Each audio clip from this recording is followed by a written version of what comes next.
There's always so much advice out there about looking after your skin, but it's always referring to the skin on your face and making it look radiant and youthful. But as many ostomates know, it is very important to make sure that the skin around your stoma and underneath the ostomy bag is in top condition.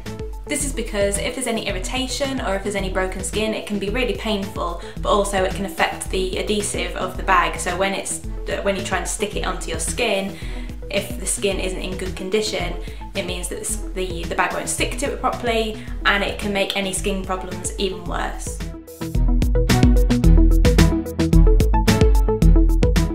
Let's start with when you remove the bag. The base plate of the bag is adhesive, which is great for putting it on and wearing it. You know, it's nice and easy.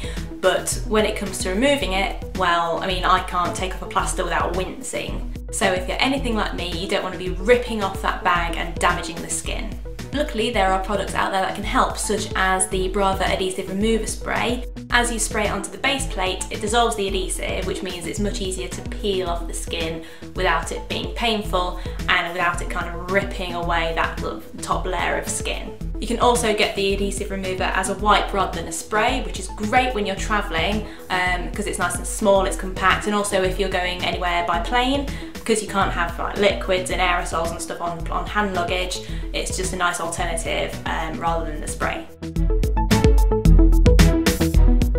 When you're cleaning the area ready for the next bag to go on, just don't rub too hard, just sort of gently use like dry wipes with warm water, gently sort of clean the area and then make sure it's nice and dry for when you put your new bag on. Because the output from your stoma is full of enzymes that break down food, it can also break down skin, so you need to make sure that it's not going to damage the skin if it gets in contact with it. You can use a skin barrier such as the Brava Skin Barrier Wipe. It just helps protect it from the output and also from the adhesive and any sort of problems that you would associate with having adhesive on your skin. One of the most important things you can do to help protect your skin is to make sure that the hole for the stoma is the right shape and size. If it's too big or too small, it's not fitting correctly, and the output from the stoma can actually find its way onto the skin, and it can actually damage the skin if it's in contact with it for too long. So make sure you keep an eye on the size and shape of your stoma, and it can change with any fluctuations in weight. So if you gain weight or lose weight, just make sure that you're measuring your stoma to make sure you have a nice fit. One of the difficulties that people may face is having broken skin where the bag will sit. I had that problem a while back with my skin breaking down from repetitive leaks, to the point where the bag just wouldn't stick on the broken skin. So it then had more leaks, which made the skin worse, which then meant more leaks, and you can see where this is going.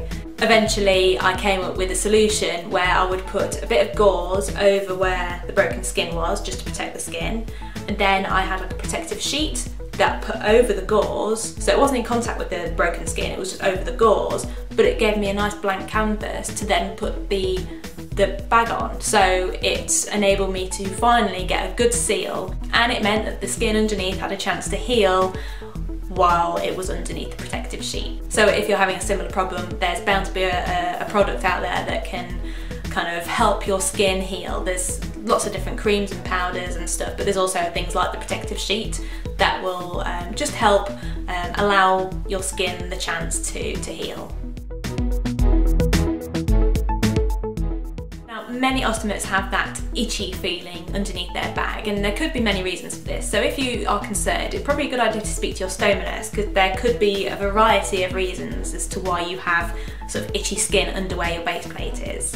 Having an unexpected itch can be a telltale sign of a leak because the output from your stoma can be quite irritating to the skin. So if it starts to really itch out of, if it's not been itching for ages and all of a sudden a really intense itching sensation, it could be that it's a leak. If it's not an unexpected itch, so if it's been itchy as soon as you put that base plate on, it might be that you're having a reaction to the adhesive. It's probably a good idea to speak to your stoma nurse in that instance, because it could be that they could suggest an alternative product. It might be that you're just sort of have a mild allergy to that adhesive, or you know, there's something in that product that is just not agreeing with your skin. It could be just that in summer, when it's hotter weather, it could just be sweat that's kind of irritating the skin. It could be an existing skin condition like eczema. I have eczema, so every now and then it gets really itchy. The skin can sometimes break with eczema, so again, I would use my protective sheet if that happened, just to allow the skin to heal, but still allow me to wear the base plate.